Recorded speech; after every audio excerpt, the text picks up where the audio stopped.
किसका होगा बिहार, ये ज्वलन सवाल। लेकिन 7 बजे के नंबर 1 शो का आगाज करूंगा 6 टॉप स्टोरीज के साथ। सबसे पहले आप देख लीजिए, बिहार के चुनावी रण में 59 दिन बाद राहुल गांधी ने हुंकार भरी है। मुजफ्फरपुर दरभंगा में संयुक्त रैली की गई, एड्रेसल किया गया। आप समझ गए, संयुक्त यानी राहुल गांधी तेजस्वी यादव। राहुल गांधी ने बीजेपी पर तीखा प्रहार बोला। नीतीश के चेहरे पर उन्होंने एक के बाद एक कई बातें कही। रिमोट कंट्रोल का भी जिक्र किया, विस्तार से बताऊंगा इस बुलेटिन में आपको। दूसरी टॉप स्टोरी, मुजफ्फरपुर की रैली में तेजस्वी ने नीतीश सरकार पर एक के बाद एक जुबानी वार किया। कहा राज्य में घूसखोरी बढ़ गया, अपराध बढ़ गया। महागठबंधन की सरकार बनने पर अपराधियों पर लगाम भी लगेगी, हर परिवार को सरकारी नौकरी भी मिलेगी। ग्राउंड पर माहौल क्या, बताऊंगा आपको। तीसरी टॉप स्टोरी देखिए, सिवान और बक्सर में सीएम योगी आदित्यनाथ दहाड़ते हुए नजर आए। आरजेडी पर तीखा प्रहार बोला। आरजेडी ने राम मंदिर के रथ को रोकने का पाप किया था। नीतीश सरकार का अपराध पर जीरो टॉलरेंस है और योगी आदित्यनाथ जहां जहां जा रहे हैं वहां पर स्ट्राइक रेट। क्या कुछ होता है, क्या कुछ हो सकता है, इस पर करेंगे विस्तार से बात। चौथी टॉप स्टोरी क्या है, बिहार के चुनावी रण में अमित शाह ने हुंकार भरी। कांग्रेस और आरजेडी पर तीखा प्रहार किया। कांग्रेस और लालू एंड कंपनी ने धारा 370 को 70 सालों से बचाकर रखा। पीएम मोदी ने धारा 370 को हमेशा के लिए समाप्त कर दिया। अब क्या इसी चीज को लेकर आगे बढ़ा जाएगा? इसको लेकर तेजस्वी यादव, लालू प्रसाद यादव, राहुल गांधी एक के बाद एक वार कर रहे हैं। ग्राउंड पर माहौल क्या है, जनता के मन में कौन सी चीजें घर कर रही हैं, उस पर होगी बात। पांचवी ब्रेकिंग, दरभंगा की रैली में राजनाथ सिंह ने आरजेडी पर चुन चुनकर वार किया। कहा आरजेडी और उसके नेतृत्व ने बिहार की छवि न सिर्फ देश में बल्कि दुनिया में खराब कर दी। आरजेडी का चुनावी वादा कुछ नहीं है, सिर्फ और सिर्फ झूठ का पुलिंदा है। छठी टॉप स्टोरी, एआईएमआईएम प्रमुख असदुद्दीन ओवैसी भाईजान एक बार फिर से महागठबंधन पर जोरदार प्रहार करते हुए नजर आए। कहा मल्ला का बेटा उप मुख्यमंत्री तो मोहम्मद का बेटा कहां, बड़ा क्वेश्चन मार्क। बीजेपी के स्टार प्रचारक विधानसभा में जाकर एनडीए प्रत्याशियों के लिए वोट की अपील कर रहे हैं। और अभी यहां से अगर आप देखेंगे तो एक के बाद एक माहौल बनता हुआ नजर आ रहा है। तो यह है 7 बजे की 6 टॉप स्टोरीज। अब मैं आपको बताऊं, एक एक करके कई तस्वीरें आपके सामने आ रही हैं। प्रधानमंत्री नरेंद्र मोदी, स्टार प्रचारक भारतीय जनता पार्टी के, वो एनडीए प्रत्याशियों के लिए लगातार वोट की अपील भी करेंगे ही करेंगे, क्यों नहीं करेंगे। एक के बाद एक एड्रेसल्स हो रहे हैं। प्राइम मिनिस्टर नरेंद्र मोदी का धुआंधार प्रचार भी आपको नजर आएगा। क्यों? क्योंकि चुनावी रण में दिग्गज, जो तमाम तस्वीरें आपकी टीवी स्क्रीन पर आ रही हैं, ये दिग्गज उतर चुके हैं, माहौल बना रहे हैं। 59 दिन बाद आखिरकार राहुल गांधी मैदान में उतर चुके हैं। तेजस्वी संग मंच साझा किया, हैवीवेट पूरा मंच नजर आया। राहुल गांधी ने बीजेपी और नीतीश सरकार पर एक के बाद एक कई निशाने साधे। राहुल गांधी ने कहा कि देश के बनाने वाले बिहारियों को अब तो कुछ नहीं मिला। वहीं सीएम नीतीश पर निशाना साधते हुए उन्होंने कहा कि नीतीश भी रिमोट कंट्रोल से ऑपरेट होते हैं और रिमोट है दिल्ली में, रिमोट है बीजेपी के हाथों में। बिहार को 3-4 लोग कंट्रोल कर रहे हैं, जैसा चाहते हैं बिहार के लिए वैसा होता है, बिहारियों के लिए वैसे होता है। तेजस्वी ने भी एनडीए पर तीखा प्रहार किया। कहा बिहार की जनता इस खटारा सरकार से पक चुकी है, ऊब चुकी है और अब वक्त आ गया है नया बिहार बनाने का। वो ये भी कहते हैं कि अब बिहार में नया ब्रांड आ चुका है, लोग उसी को चुनेंगे। बिहार के इस रण में यूपी के सीएम योगी आदित्यनाथ भी लगातार महागठबंधन, आरजेडी, कांग्रेस पर तीखा हमला कर रहे हैं। योगी ने कहा आरजेडी और उनके लोग आज भी अयोध्या में श्री राम जन्मभूमि के पर नहीं पहुंचे, अभी भी वो विरोध कर रहे हैं, उनके ख्वाब कुछ और हैं।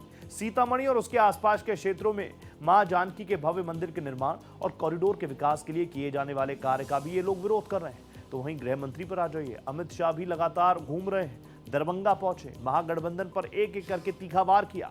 रक्षा मंत्री राजनाथ सिंह भी पहुंचे। एक रैली के दौरान लालू प्रसाद यादव और तेजस्वी यादव पर भ्रष्टाचार को लेकर तीखा हमला बोला। कहा ये लोग जीरो टॉलरेंस की बात करते हैं करप्शन पर, जो कि खुद गले नहीं, नाक नहीं, पूरे डूबे हुए हैं करप्शन में। राजनाथ सिंह ने लालू, तेजस्वी, राहुल गांधी से सवाल पूछा, क्या सच बोलकर राजनीति नहीं की जा सकती? तो अब आप देखिए, राहुल गांधी पहुंचे, तमाम दिग्गज इस वक्त बिहार के रण में उतरे हैं। उनकी कोशिश है कि उनकी बातें जनता तक जाएं। दरअसल मुजफ्फरपुर की रैली में राहुल गांधी ने छठ पर्व पर ऐसा बयान दे दिया जिस पर देश भर में बवाल मच गया। राहुल गांधी ने पीएम मोदी पर निशाना साधते हुए कहा कि पीएम वोट के लिए स्टेज पर नाच भी सकते हैं। राहुल गांधी कहते हैं कि पीएम मोदी ने छठ को ड्रामा बना दिया। दिल्ली में एक तरफ यमुना नदी, दूसरी तरफ तालाब। यमुना में गंदगी है, अगर कोई नहा ले तो बीमार पड़ जाए। क्या कुछ कहा है उन्होंने, सुन लीजिए। गंदा पानी उसको अगर कोई पी ले या उसमें घुस जाए, बीमारी हो जाए। दूसरी तरफ छोटा सा मोदी जी के लिए तालाब, दूर दूर से पाइप से पानी आता है। एक हिंदुस्तान, मोदी जी वाला हिंदुस्तान। अगर मोदी जी को ड्रामा करना है, छठ पूजा का ड्रामा करना है, तो पानी आ जाएगा, वीडियो कैमरा आ जाएंगे। राहुल गांधी ने जिस ढंग से छठ पर्व पर उन्होंने कहा है, ये हिंदू सनातन पर प्रहार है। मुझे नहीं मालूम कि आज तक उन्होंने अपना न जाति बताया है न धर्म बताया है। वो क्रिश्चियन हैं या हिंदू हैं, पारसी हैं, कोई भी हो, मैं सबका सम्मान करता हूं। लेकिन राहुल गांधी, आप मेरे छठ पर्व को अपमानित करने का अगर काम करोगे तो ये सनातनी हिंदू आपको छोड़ेंगे नहीं। हम बदला लेंगे, ईंट का जवाब पत्थर से देंगे। तो आज दोनों चेहरे एक साथ नजर, आप समझ गए, तेजस्वी यादव, राहुल गांधी। तेजस्वी ने भी एनडीए पर एक के बाद एक प्रहार किया। कहा, बिहार की जनता खटारा सरकार से उब चुकी है, अब वक्त आ गया है नया बिहार बनाने का। ये सुनिए क्या कुछ कहा तेजस्वी यादव ने। 20 साल से नीतीश कुमार जी बिहार के मुख्यमंत्री हैं। कितने साल से? आवाज नहीं आ रहा। 20 साल से है कि नहीं है? और 11 साल से नरेंद्र मोदी जी प्रधानमंत्री है कि नहीं है? सकरा को कुछ कारखाना मिला है क्या? कोई अच्छा अस्पताल मिला होगा? कोई बढ़िया विश्वविद्यालय मिला होगा?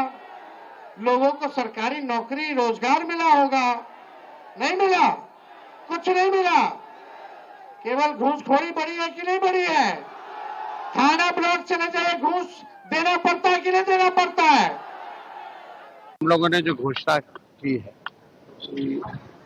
ये प्रण हम लोगों का है। इसको हम लोग जो है मिलकर के जो है पूरा करेंगे। और साथ ही साथ जो है इसमें बड़ी घोषणाएं जो है हम लोगों ने की है। अब देखिएगा, संविदा कर्मी, आउटसोर्सिंग कर्मी, कर्मचारियों को तो हम लोग जो है स्थायी करेंगे। साथ ही साथ ओपीएस जो है, ओल्ड पेंशन जो स्कीम जो था, वो जो है हम लोग लागू करने का काम करेंगे। और खास तौर पे पत्रकार भाइयों के लिए कमिश्नरी वाइज जो है, प्रमंडलीय वाइज प्रेस क्लब जो है वो बनाया जाएगा। तेजस्वी यादव को आपने सुना, हर एक चेहरा इस वक्त जनता के बीच में ही है। और गृह मंत्री अमित शाह, एनडीए के स्टार प्रचारक, वो भी चुनावी रण में उतर चुके हैं। और आप जानते हैं, लोग मानते हैं, एक्सपर्ट्स मानते हैं कि गृह मंत्री अमित शाह काफी होमवर्क करके पहुंचते हैं। शाह ने एक एक करके कांग्रेस पर, आरजेडी पर, लालू राज से लेकर जंगल राज तक और करप्शन को लेकर जो बड़े बड़े वादे और दावे किए जा रहे हैं इंडिया ब्लॉक की तरफ से, उनको बर्स्ट करने का काम किया। क्या कुछ उन्होंने कहा अपने एड्रेसल में, सुन लीजिए। एक आध महीने पहले राहुल बाबा आए थे यहां, अब 1 महीने बाद आज फिर से आए। पहले आए थे तो घुसपैठिया बचाओ यात्रा निकाली थी। मैं आज बेगूसराय वालों को पूछने आया हूं, भगवान परशुराम के अनुयायियों को पूछने आया हूं, बिहार की मतदाता सूची में बांग्लादेशी घुसपैठिए होने चाहिए क्या? जोर से बोलो, होने चाहिए क्या? ये लालू और राहुल दोनों बांग्लादेशी घुसपैठियों के संरक्षक बने। राबड़ी देवी ने कुछ किया है क्या? ऐसा नहीं है भाई, लालू और राबड़ी देवी ने भी किया है। मैं बताऊं आपको क्या किया है? मुझे बताओ, चारा घोटाला किसने किया? जरा जोर से बोलो, किसने किया? लैंड फॉर जॉब किसने किया? होटल घोटाला किया, अलग तारा घोटाला किया, बाढ़ राहत का घोटाला किया, एबी एक्सपोर्ट का घोटाला किया, आय से अधिक संपत्ति का घोटाला किया। और कांग्रेस ने 12 लाख करोड़ के घपले, घोटाले और भ्रष्टाचार किया है। मुझे बताओ भाइयों बहनों, ये महाठगबंधन बिहार का भला कर सकता है क्या? आगे जो बिहार का चुनाव है 2025 का, ये चुनाव किसी को विधायक बनाने का नहीं, मंत्री, मुख्यमंत्री बनाने का भी नहीं। ये चुनाव बिहार को जंगल राज से बचाने का चुनाव है। जंगल राज, ये लालू राबड़ी का जंगल राज नए नाम से कपड़े बदलकर बिहार की चौखट पर खड़ा है। हमने जंगल राज को देखा है। हमारा बेगूसराय एक औद्योगिक जिला हुआ करता।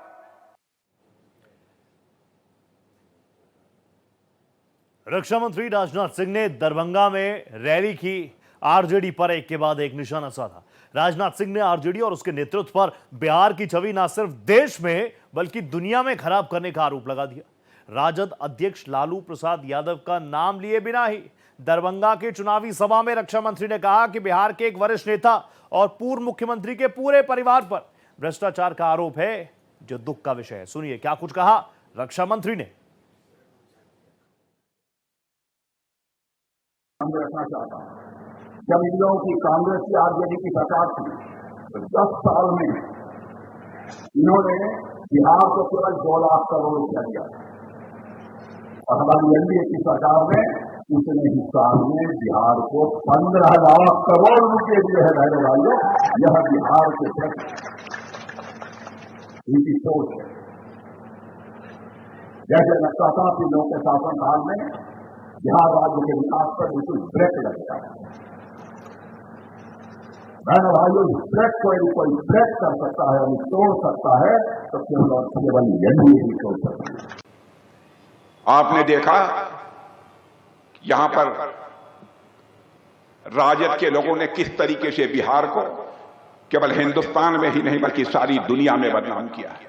क्या क्या आरोप लगते हैं। जो यहां का मुख्यमंत्री रह चुका हो उसको वर्षों तक जेल की हवा खानी पड़ती है। क्या हर बिहारवासी का इससे मस्तक नीचा नहीं होता?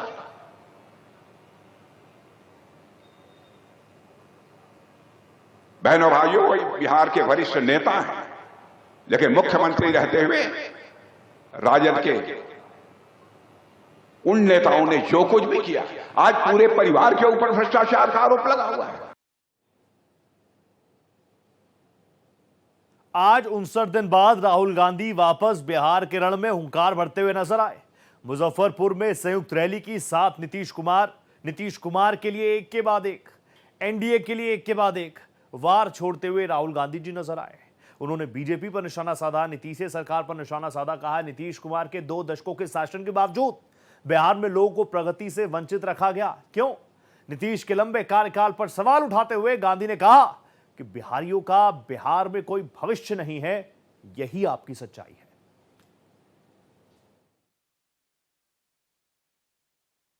कुछ दिन पहले बिहार के 15 युवाओं से मैं मिला, 2-3 घंटे बातचीत की। बात क्या थी? सारे के सारे कह रहे थे कि हमें बिहार में कुछ नहीं मिल सकता है, हमें बिहार में रोजगार नहीं मिल सकता, बिहार में बिहारियों का कोई भविष्य नहीं है। ये है आपकी सच्चाई। यहां पे 20 साल से नीतीश जी सरकार चला रहे हैं। अपने आप को अति पिछड़ा कहते हैं। मैं आपसे पूछना चाहता हूं, बिहार में शिक्षा के लिए, स्वास्थ्य के लिए, रोजगार के लिए पिछले 20 सालों में इन्होंने क्या किया, मुझे आप बता दीजिए। नीतीश जी का चेहरा का प्रयोग हो रहा है। रिमोट कंट्रोल बीजेपी के हाथ में है। आप ये मत सोचिए कि अति पिछड़ों की आवाज उधर सुनाई देती है। 3-4 लोग कंट्रोल करते हैं, बीजेपी कंट्रोल करती है, उनके हाथ में रिमोट कंट्रोलर है और उनको सामाजिक न्याय से कोई लेना देना नहीं है। स्टूडेंट्स पढ़ाई करते हैं, मेहनत करते हैं, लाखों रुपए लगाते हैं, ट्यूशन होता है, प्राइवेट कॉलेजेस यूनिवर्सिटीज हैं, बिना पैसे यहां पे शिक्षा नहीं मिल सकती। मगर जितनी भी पढ़ाई वो कर ले, अंत में पेपर लीक होता है, होता नहीं होता है। अंत में चुने हुए लोगों को एग्जाम से 1-2 दिन पहले एग्जाम का पेपर मिल जाता है। आप किसी भी स्टेट में पूछ लीजिए, बिहार के शिक्षा के सिस्टम के बारे में पूछ लीजिए, वो आपको बताएंगे बिहार में तो पेपर लीक होता है, बिहार में सही शिक्षा नहीं मिल सकती। जानते हैं, हर एक बड़ा चेहरा इस वक्त जनता के बीच पहुंचने का काम कर रहा है।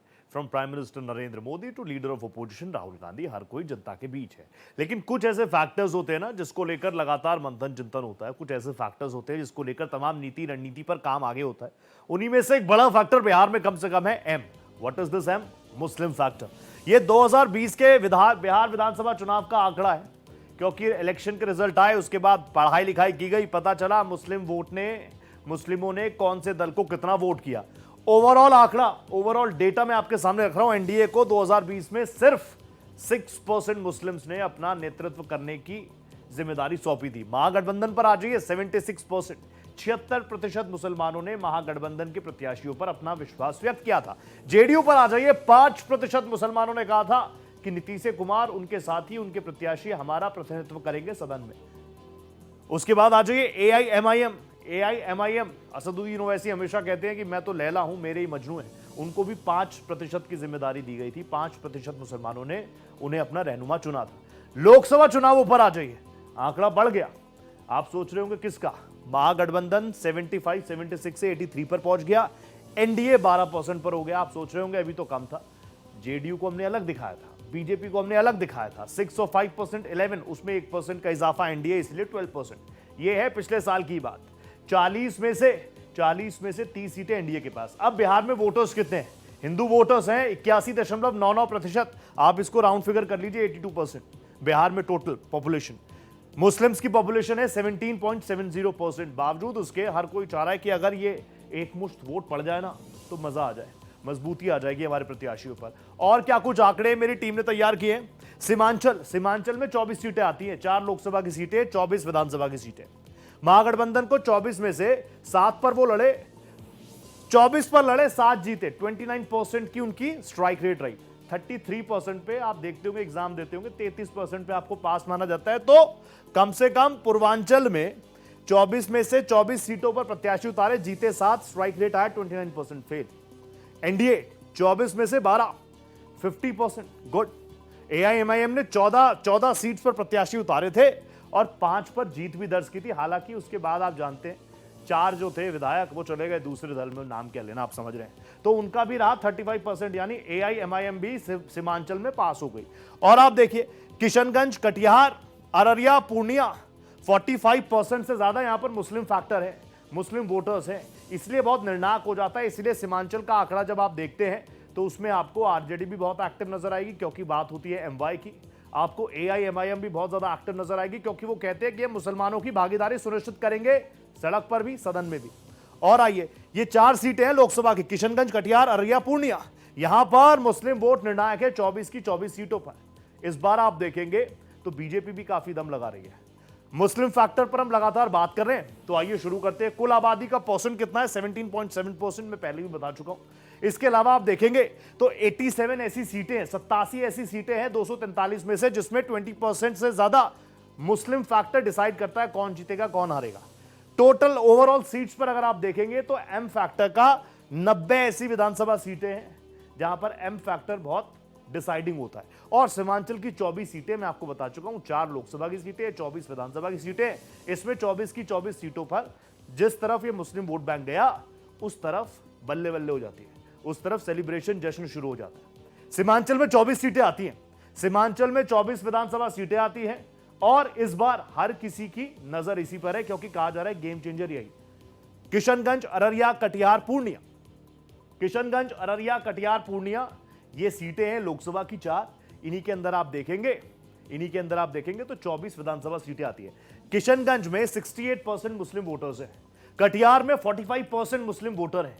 आप सोच रहे होंगे ये आंकड़ा मैं आपको क्यों दिखा रहा हूं, क्योंकि इसी के आधार पर, इसी के इर्द गिर्द घूमकर, चाहे एनडीए हो, चाहे इंडिया ब्लॉक हो, चाहे एआईएमआईएम हो, चाहे दूसरी पार्टीज हो, उन्होंने अपने प्रत्याशियों को उतारा है। अररिया में 43% मुस्लिम वोटर्स हैं। अगर एक मुश्त ये वोट पड़ता है तो आप समझ सकते हैं, इसीलिए 24 की 24 सीटों पर एम फैक्टर काफी हावी नजर आता है। पूर्णिया में 39%, 39% मुस्लिम वोटर्स हैं। तो आप समझ रहे हैं कि क्यों इन सीट्स पर ज्यादा एम फैक्टर पर हर कोई बात कर रहा है। एआईएमआईएम तो न्याय यात्रा निकालती हुई नजर आती है। इन्हीं 24 सीटों को साधने के लिए असदुद्दीन ओवैसी न्याय यात्रा निकालते हैं। आप ये भी जानते हैं कि ये बॉर्डर्स से भी लगते हैं, अलग अलग स्टेट्स के भी, नेपाल से भी। अभी एमवाई फैक्टर बहुत ज्यादा रहता है, एमवाई फैक्टर फॉर आरजेडी यानी मुस्लिम प्लस यादव 17.70% मुस्लिम आबादी है, यादव आबादी है 14.26%, 14.26%, टोटल 31.96%। तो इसी एमवाई फैक्टर को साधने के आरोप भी आरजेडी पर लगते हैं। हालांकि चिराग पासवान ने इस बार बता दिया कि सिर्फ और सिर्फ आप मुस्लिमों का इस्तेमाल कर रहे हैं, मुस्लिमों के लिए आपके पास कोई ठोस नीति नहीं है। मेरी पार्टी, मेरे पिताजी 2000 में भी कह रहे थे कि किसी मुसलमान को आप सीएम बनाइए। इसीलिए इस बार ये एम फैक्टर किस दिशा में जा रहा है, किस तरह झुकाव हो रहा है, किस तरफ झुकाव हो रहा है, इसको लेकर हर कोई मंथन चिंतन कर रहा है और चीजें भी बहुत इंटरेस्टिंग है। मैं भी आपके सामने ऐसी इंटरेस्टिंग चीजें लाता रहूंगा। फिलहाल आज इतना ही, दीजिए इजाजत, नमस्ते।